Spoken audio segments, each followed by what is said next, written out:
Vivendo no Mundo Espiritual. Psicografado por Vera Lúcia Marinzec de Carvalho. Ditado pelo Espírito Patrícia. Capítulo 16. Aparelhos e mentes. Tivemos aula teórica sobre aparelhos usados no plano espiritual. Infelizmente não posso descrevê-los com detalhes por dois motivos. Primeiro, não tenho meios de transmitir, e a médium, desconhecendo, torna-se difícil.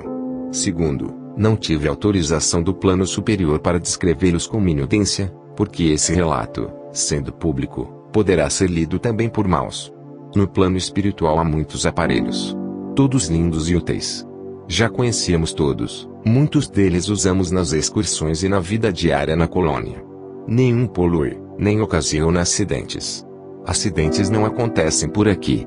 Começo narrando os maravilhosos aerobus, aparelhos de locomoção, uma mistura de ônibus e avião, para curtas e longas distâncias, para pequenos grupos ou muitas pessoas. As telas, usadas em muitos centros espíritas pelos desencarnados trabalhadores, para que os indivíduos vejam acontecimentos, principalmente do passado, são leves, simples e muito práticas. Há o removedor de ar, aparelho usado para coletar fluidos, sejam os bons, para armazenar, ou os ruins, para limpar o ambiente. Lembra um pouco um aspirador terreno, é leve e prático. Existem os aparelhos usados principalmente nos postos de socorro, para deixar o ambiente com temperatura agradável. São instalados numa parte do prédio. Há os aparelhos de vigia e os que medem as vibrações. Também existem os aparelhos de defesa e os lança-raios, que parecem um lança-bolas. São leves, e há os que são pequenos, de 8 centímetros. Existem, ainda, os aparelhos parecidos com a televisão e os vídeos. São muitos, todos úteis e maravilhosos. Os espíritos do umbral têm também muitos aparelhos dos quais fazem uso. Aprendemos, em aula, a usá-los e a neutralizá-los. Tivemos, nas aulas, conhecimento de todos os aparelhos existentes no plano espiritual. Aprendemos a usá-los, mas não a construí-los. Existem oficinas nas colônias para tais procedimentos. Só tivemos a parte teórica, em que manuseamos vários aparelhos. Também não houve aula de conclusão, porque as dúvidas foram tiradas durante a aula teórica.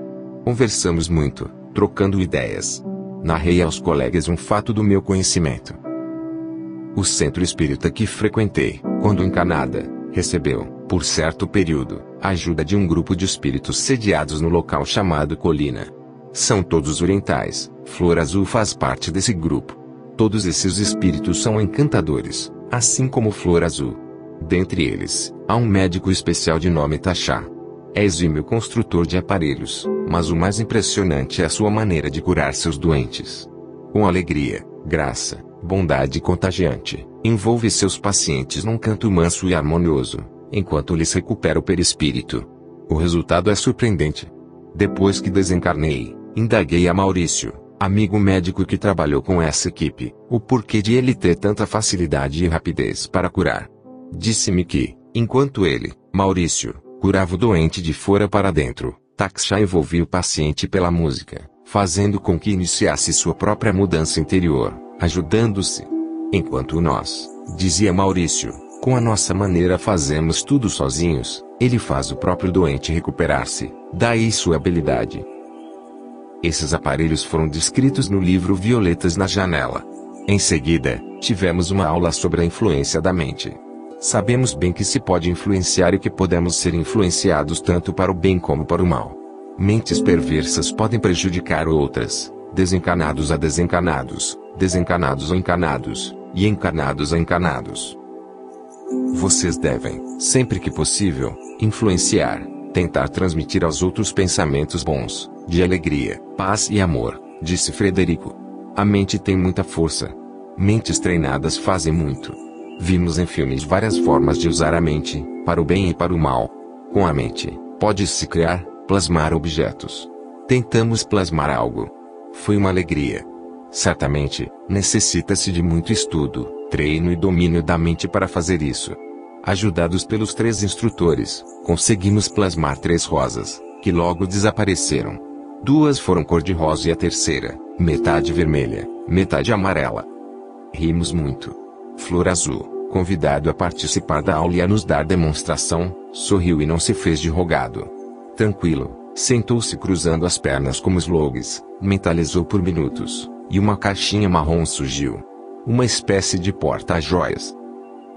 Que será que tem dentro? Marcela perguntou. Podemos abri-la? Indagou Nair, curiosa. Com a autorização de Flor Azul, abrimos. Dentro, havia uma placa, parecida com madeira, com os dizeres nela gravados: a sabedoria é a fonte da prudência. Aplaudimos, ele ficou encabulado. Lindo, dissemos entusiasmados. Soubemos o tanto que se pode fazer com a mente e que todos somos capazes. Basta estudar e querer. Ao dar um passe, o passista está influenciando quem o recebe? Indagou James a Raimundo. De certa forma, sim, influenciando para o bem. Passes significam transfusões de energia. São doações e, para isso, quem dá passes tem que ter, para doar.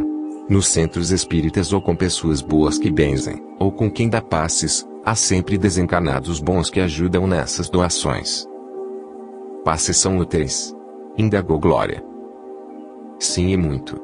Para pessoas enfermas são muito úteis. Para pessoas obsedadas, de grande ajuda.